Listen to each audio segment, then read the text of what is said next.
आप देख रहे हैं कहानी को एक नई दिशा देने की कोशिश की है। इसकी बात हम आपसे करते हैं, इसमें भारत ने जवाब नहीं दिया है, ना जल्दी देगा ऐसा लगता है। लेकिन पाकिस्तान ने तो झटपट काम किया, हाँ भी किया, और कल ये भी ऐलान कर दिया, हमने आपको बयान दिखाया था कि फौज भी हम भेजेंगे। सारे मुस्लिम देश मिलकर जब वहाँ फौज भेजेंगे तो उसमें हम भी भेजेंगे, वरना अलग थलग रह के तो हमारा नुकसान है। लेकिन नुकसान तो हो गया। ट्रंप की चापलूसी के चक्कर में अपने देश में जो माहौल पैदा कर लिया है वासिम मुनीर और शहबाज शरीफ की सरकार ने, वो उसका आप आलम देखिए जरा।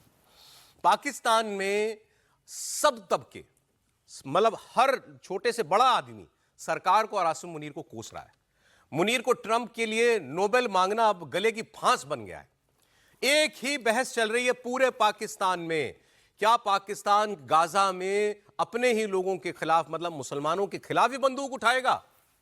क्या हुआ जो 70 साल से जो है हमको चूरन बेचा जा रहा था, ये वही के लोग कहते हैं, ये बार बार मैंने कई जगह सुना, यही तो तुम चूरन बेचते थे हमको कि गाजा में मुसलमान माना जा रहा है, गाजा में मुसलमान माना जा रहा है, इजराइल को हम बर्बाद कर देंगे, तबाह कर देंगे।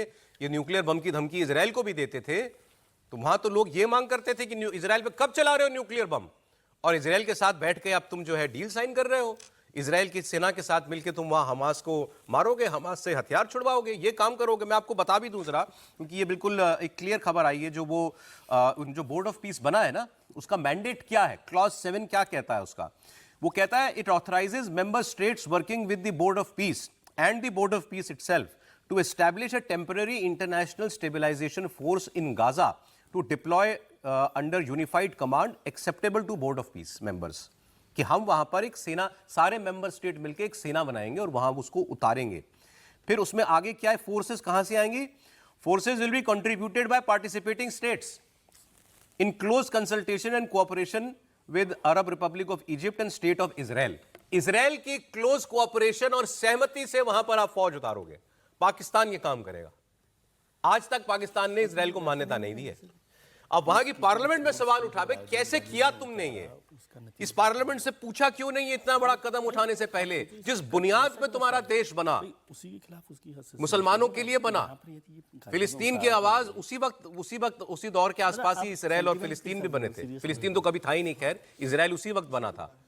तो आजादी से हम जिस इजराइल के खिलाफ लड़ने की बात करते हैं, 80 साल से तुम वही बात हमको रटाए जा रहे थे, और आज जाके तुमने बगैर अपने लोगों से फैसला मशवरा किए तुमने जाके वहां पर समझौता कर लिया। सुनिए उनकी पार्लियामेंट में क्या बात हुई। మీ నంబర్ 2 గంటల్లో బ్లాక్ చేయబడుతుంది। भाई मेन आदमी वहां पे जिसके साथ तुम बैठ करके डील कराए हो, तुमको लग रहा था ट्रंप के बगल में बैठे हो, ट्रंप के पीछे नेतन्याहू खड़ा था, और वो कह रहे हैं ट्रंप को कसाब, मतलब कसाई जैसा है नेतन्याहू, उसके साथ तुम करोगे समझौता। अब दूसरी बात, और यहां पे एक इंपॉर्टेंट बात है हमारे बात करने के लिए। पाकिस्तान के लोग कह रहे हैं कि अब जो बात नहीं कहीं मान रहे हो अब तक, उसको भी मान लो कि आपने इजराइल को मान्यता दे दी। अच्छा, अभी हुआ नहीं है, लेकिन अगर ये एक दिन हो जाए काम, और इजराइल ये चाहता है, क्योंकि इजराइल सारी जिंदगी अलग थलग रहा, वो चाहता है मुसलमान देश मुझे मान्यता दें। यूएई ने दे दी है, सऊदी अरब भी देने वाला था, लेकिन वो बीच में ये मामला हो गया, नहीं तो वो भी मान्यता देने वाला था। तो वो चाहता है पाकिस्तान भी मुझे मान्यता दे, उसकी एक्सेप्टेंस बढ़ती है। लेकिन ये हमारे लिए शायद उतना ठीक नहीं होगा, क्योंकि पाकिस्तान के खिलाफ इजराइल हमेशा हमारे साथ खड़ा रहा है। लेकिन अब पाकिस्तानी कह रहे हैं, वो उसमें क्या बचा है? तुमने डिफैक्टो मान्यता दे दी है, तुमने तस्लीम कर लिया, मान लिया कि इजराइल को एक स्टेट, नेशन स्टेट के तौर पर हम मानते हैं। तो अब इसमें अब झूठ बोलने की या अपने लोगों को दिखावा उनके सामने करने की जरूरत नहीं है। अब तुम और इजराइल एक हो। अब ये खबर चल रही तो प्रोफेसर साहब ने कहा कोई फर्क नहीं पड़ेगा अगर इजराइल मान्यता भी देते। क्यों सर, सॉफ्ट तो हो ही जाएगा ना थोड़ा पाकिस्तान को लेकर इजराइल। मैं इसलिए कह रहा हूं कि देखिए, रिश्ते तो डिप्लोमेटिक रिलेशन एस्टेब्लिश होता है, तो डिप्लोमेटिक रिलेशन तो हमारा पाकिस्तान चाइना के साथ है। कौन हमारा रिश्ता एक दूसरे के साथ बड़ा सॉफ्ट है।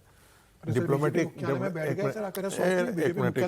एक मिनट पाकिस्तान के साथ डिप्लोमेटिक रिलेशन है, फिर कहाँ हमारा सॉफ्ट रिलेशन उनके साथ कोई है?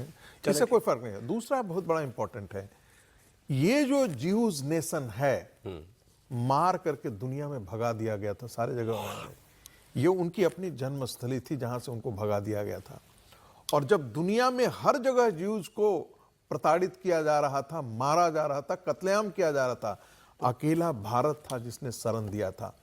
तो यदि आप देखेंगे कि आप उनके हमारा साथ नहीं, जब आप दोस्ती कभी कम नहीं करेगा, जब आप ये उनकी पूरी पीढ़ियों को पढ़ाया जाता है। और मैं आपको बता दूं, इजराइल में यदि आप उतरेंगे और आपसे पूछ दिया कि आप इंडियन हैं, फिर आप देखिए कि आपका क्या रिस्पेक्ट। लेकिन एक बड़ी घटना तो होगी ना, अगर जिस दिन पाकिस्तान मान्यता दे देगा, और वो कह रहे हैं आप लगभग मान्यता दे चुके हो। अगले इससे जो अगला बयान है वो वाला अभी प्ले करेंगे हम लोग, अगला नेक्स्ट वाला। उसमें देखें, मैं तो कुछ एक लोगों को पाकिस्तान में जिनको सुनता हूं, जिनको मैं थोड़ा सेंसिबल मानता हूं, मेरे एक व्यक्ति को लेकर कल मेरी राय बदल गई।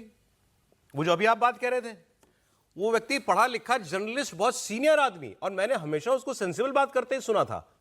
कल वो कह रहा है कि अरे तुमने उनके साथ दोस्ती कर ली जाकर के जिनके खिलाफ अल्लाह ने हुक्म दिया है जंग करने का, तुम तो अल्लाह के खिलाफ चले गए।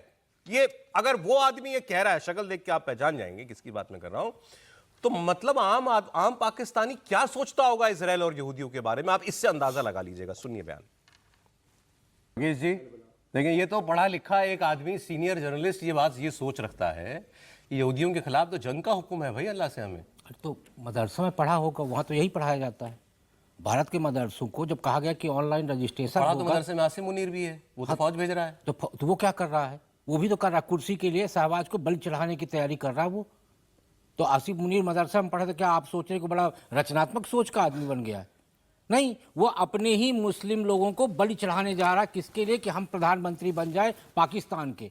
तो मदरसा में यदि आप सोचते हो, मदरसा दो धारी तलवार है, एक धार यदि काटती है दूसरी धार आपके लिए भी खतरा बनती है। ये जो बोल रहे हैं कि अल्लाह का हुक्म है, तो ये क्या बोल रहे हैं? पढ़ा लिखा जर्नलिस्ट हम मानते हैं इसको। अरे अल्फला यूनिवर्सिटी, ठीक ठाक बात करते हैं। अरे भारत के अल्फला यूनिवर्सिटी में डॉक्टरी MBBS किया हुआ क्या करता है? बम फोड़ता है बांध के लाल किला के सामने, यही पढ़ाया जाता है। तो जब हेमंत बिस्वा शर्मा कहता है कि भाई साहब हम डॉक्टर इंजीनियर बनाना चाहते हैं, हम सिर्फ कुरान भर नहीं पढ़वाना चाहते, तो उसका विरोध होता है। तो मदरसा में पढ़ा हुआ व्यक्ति की सोच को आप मानेंगे कि तांगे का घोड़ा देखा है ना आपने जी? तांगे के घोड़े के दोनों तरफ फटका लगा होता है, वो एक चौराहे से दूसरा चौराहा। आगे बात करते हैं सर। इस वक्त एक तस्वीर में आपको उत्तर प्रदेश की दिखाना, लखनऊ की दिखाना चाहता हूं। यूपी स्थापना दिवस पर इस वक्त योगी आदित्यनाथ बोल रहे हैं, अमित शाह